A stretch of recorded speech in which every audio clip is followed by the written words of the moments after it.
अस्सलाम वालेकुम, welcome to journey with Shabana. तो आज मैं बना रही हूँ कैरेट केक। मौसम के हिसाब से चैनल को ज़रूर लाइक कीजिए, सब्सक्राइब कीजिए और शेयर कीजिए। तो मुझे सबसे पहले जो केक के लिए इंग्रेडिएंट चाहिए मैं सबसे पहले आपके साथ शेयर करती हूँ।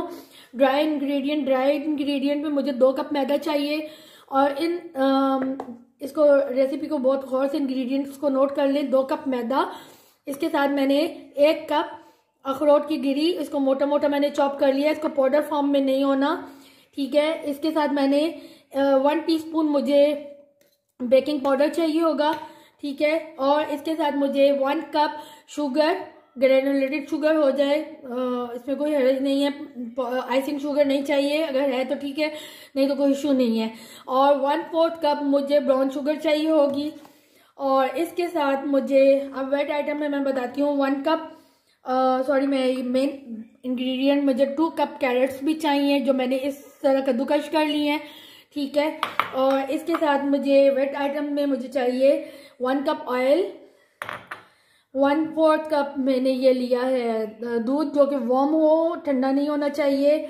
और इसके साथ मुझे 4 बड़े साइज के अंडे, याद रखिए कि अंडे बड़े साइज के हों तो बेहतर है। और इसके साथ ही मैंने पहले से ये पैन्स को लाइनिंग कर ली है और अभी इसको थोड़ा सा मैंने और सेट करना है, लेकिन आप रेडी करके ज़रूर रखें।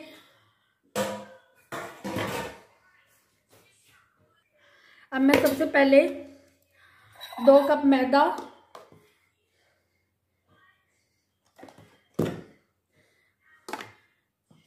छान लूँगी, एक साथ 2 कप में डालूँगी।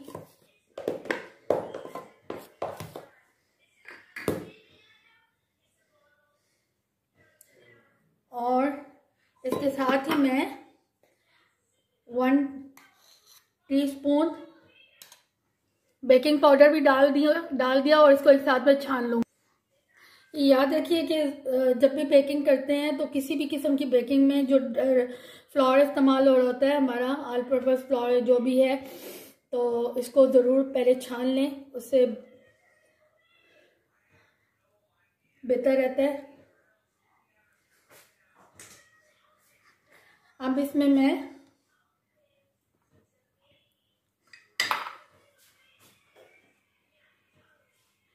अखरोट की गिरी भी मैंने शामिल कर दी है।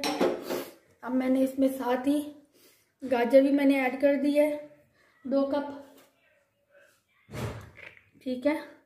और ये मेरे ड्राई इंग्रेडिएंट मिक्स हो रहे हैं और इसके साथ ही मैं इसमें इसको थोड़ा सा हल्का सा मिक्स कर, इस तरह से करके थोड़ा सा हल्का सा मिक्स कर लूँगी, ताकि जो गाजरें हैं वो मैदे के साथ कोटेड हो जाएं और थोड़ा सा इजी हो जाएगा मज़ीद मिक्सिंग करना, ठीक है।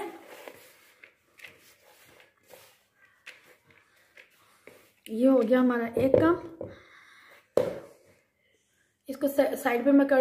अब ये मैंने एक बॉल लिया है जो एग बीटर का है, इसके साथ मैं ये वाली विस्क यूज़ करूँगी, जो कि हाई स्पीड पे मैं 4 अंडों को हाई स्पीड पे मैं बीट करूँगी।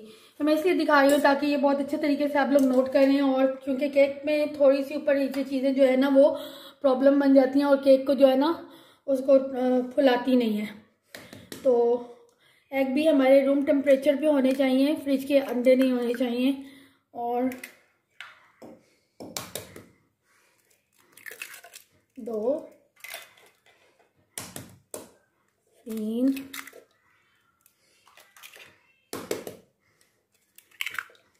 4,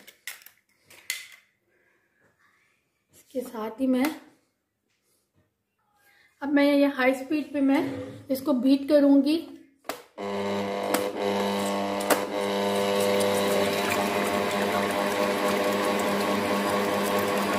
तीन से 4 मिनट तकरीबन मैं इसको बीट करूँगी, थोड़े से एग फ्लफी से हो जाएं।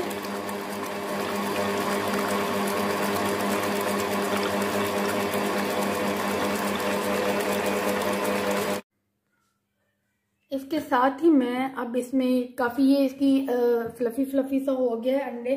अब मैं इसमें 1 कप चीनी, थोड़ी सी मैं 1/4 कप इसमें ब्राउन शुगर मिला दूँगी, थोड़ा सा मैं इसके साथ ही इसके ऊपर से, क्योंकि अंडों में से डायरेक्ट खुशबू अच्छी आएगी, मैंने इसको मैदे में ऐड नहीं किया। दालचीनी पाउडर को मैं इसमें डायरेक्ट ऐड करूँगी, क्योंकि आप चाहें तो मैदे में भी ऐड कर सकते हैं, कोई इशू नहीं है। और अगर ब्राउन शुगर नहीं है तो ना मिलाएं, कोई मसला नहीं है। 1 कप शुगर भी इनफ है। अब मैं इसको मिक्स करूँगी बिल्कुल हल्की स्पीड पे, बहुत तेज़ नहीं।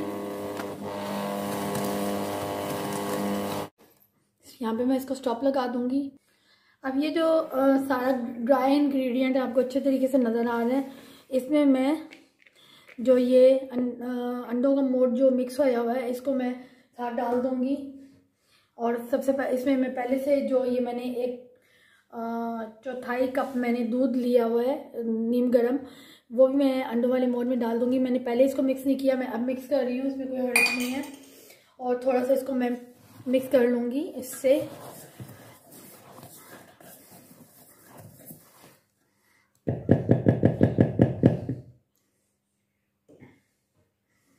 अब मैं ये बहुत आहिस्ता आहिस्ता से इसमें मिक्स करूँगी।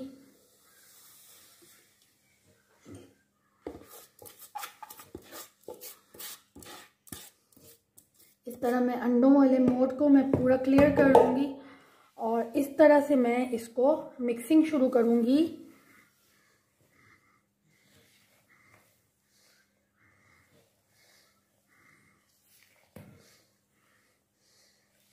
थोड़ा सा ये ट्रिकी होता है अंडों को मिक्स करना।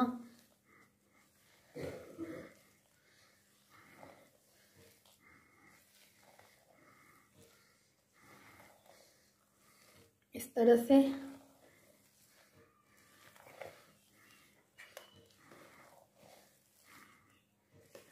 ऐसे करके सेंटर में लेके आना है, ठीक है।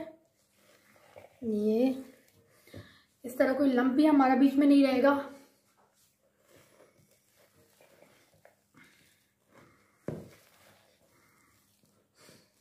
अगर चाहें तो हल्की स्पीड पे भी बीटर की उस विस्क के साथ कर सकते हैं, लेकिन बहुत लाइटली, बहुत ही हल्की स्पीड में, क्योंकि यही बेसिक ट्रिक होता है। यहीं पे आके सारा मोड नीचे डाउन हो जाता है, बैठ जाता है बेकिंग के टाइम पे।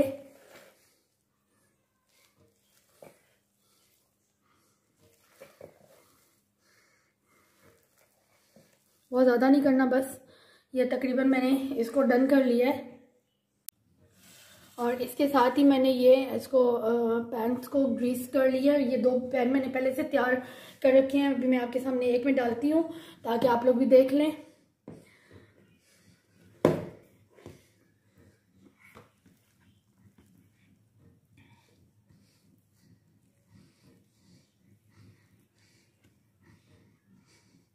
ये हाफ मोड तो मैं इसमें डालूंगी और हाफ मोड मैं दूसरे पैन में डालूंगी।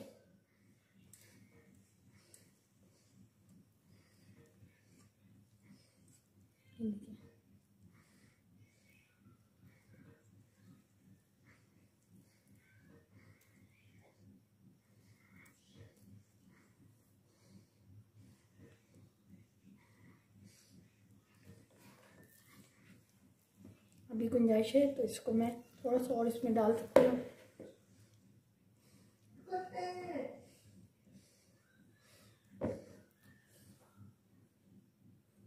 अच्छा, मैंने इसको ओवन बेक नहीं मैं करूँगी, क्योंकि थोड़ा लाइट का इशू है। तो मैंने इस तरह हल्की सी आंच पे मैंने इसको बिल्कुल लाइट फ्लेम पे मैंने इसको देगची में रख के, थोड़ी बड़ी देगची में, और उसके साथ पहले मैंने नीचे एक कुछ रखा है पैंदा सा, तो फिर मैंने इसको बेक करने के लिए मैं रख रही हूँ। तकरीबन इसका टाइम होगा 1 घंटा, ठीक है। इसी तरह मैं दूसरी देगची में भी इसी तरह, लेकिन ऊपर से ये मस्ट आपका यूँ इस तरह से कवर होना चाहिए किसी भी उसके साथ कपड़े के साथ। और इसी तरह मैं दूसरे वाले पैन को भी इस देगची में रख दिया है ताकि जो है ना आसानी से ये रेडी हो जाए 2 अलग अलग से। तो ऑफ द कैमरा ये मेरा टोटल बेक हो चुका है।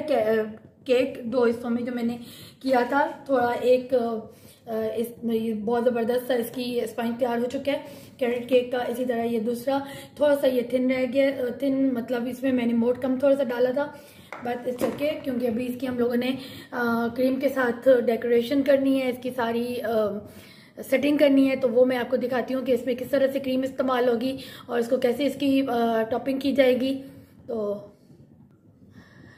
अच्छा जी, मैंने ऑफ द कैमरा इसमें 200 ml इसमें मैंने डेयरी क्रीम इस्तेमाल की है, डाली है, जो कि डेयरी क्रीम में चाहें तो व्हिप क्रीम भी इस्तेमाल कर सकते हैं, लेकिन अभी मेरे पास अवेलेबल डेयरी क्रीम थी, तो उसको मैंने बहुत अच्छे से पहले से चिल कर लिया है।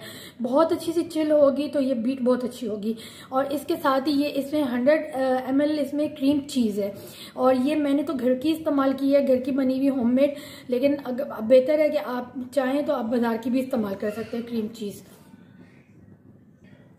क्योंकि मैं डेयरी क्रीम इस्तेमाल कर रही हूँ तो इसलिए मुझे इसमें थोड़ी सी आइसिंग शुगर भी इस्तेमाल करनी होगी, और इसके साथ ही मैं इसको बीट करूँगी।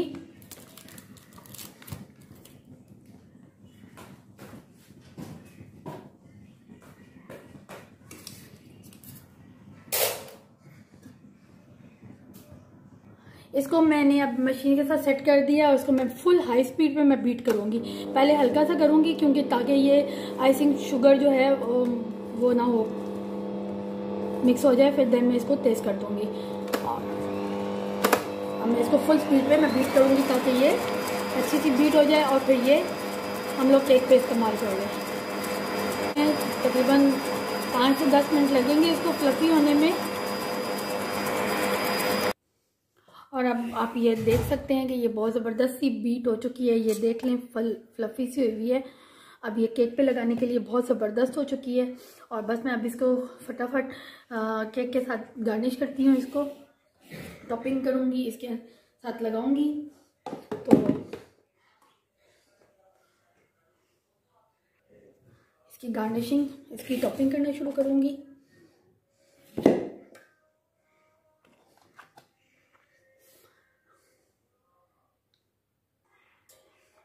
मैंने इसके एक पीस को टॉपिंग करना शुरू कर दी है। इसके ऊपर तो मैं थोड़ी कम करूँगी क्योंकि हमें मेन चीज़ क्रीम को टॉप पे करना है। और इसका इसकी जो आइसिंग का जो मेन आइसिंग क्रीम का जो मेन इंग्रेडिएंट है, आपके पास क्रीम चीज़ होना बहुत ज़रूरी है। उसी से इसकी इस केक का मज़ा है और थोड़ा सा अच्छा जायका आता है और डिफरेंट।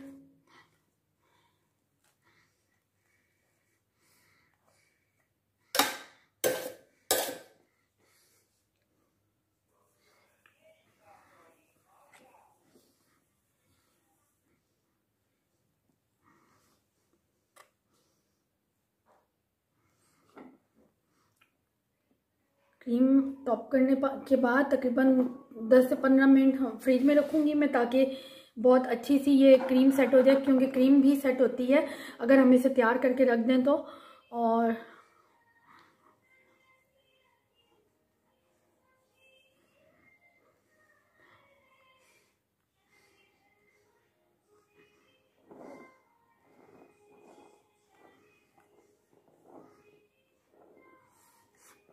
मैं क्रीम डेजर्ट की जो है आइसिंग टॉप करने की एक्सपर्ट नहीं हूँ। बेसिक सारी कुकिंग में तो ठीक है, लेकिन बेकिंग का एक अलग ही होता है।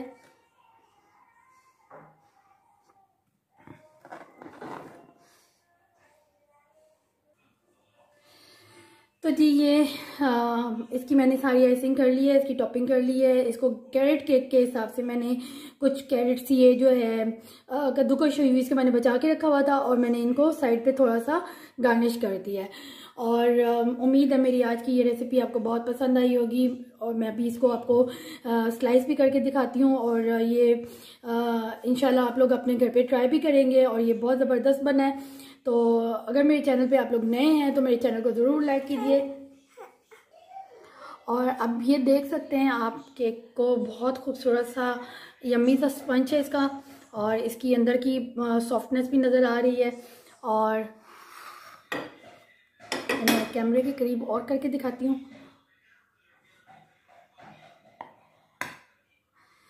इंशाल्लाह अब आपके साथ नेक्स्ट रेसिपी के साथ मुलाकात होगी। तब तक अल्लाह हाफिज़।